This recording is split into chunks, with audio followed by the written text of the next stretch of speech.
Smoked tiramisu cheesecake. Y'all ready? Let's go.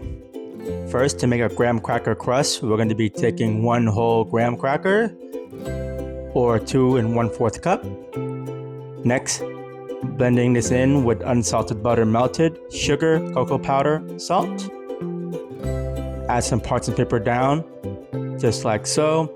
Then press firmly onto the sides.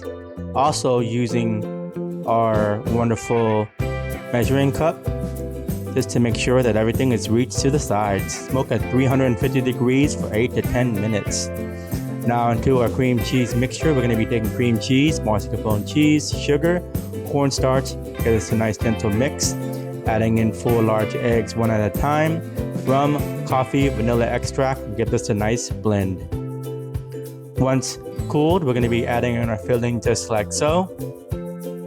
Wrap in foil and add water for our bath method.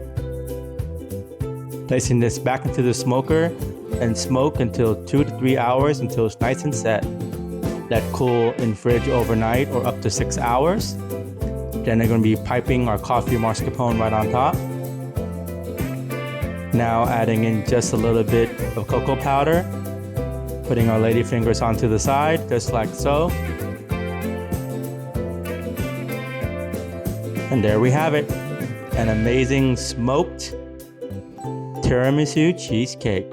As always, do like, subscribe, follow for future recipes, and have a good day now, you hear? Bye-bye.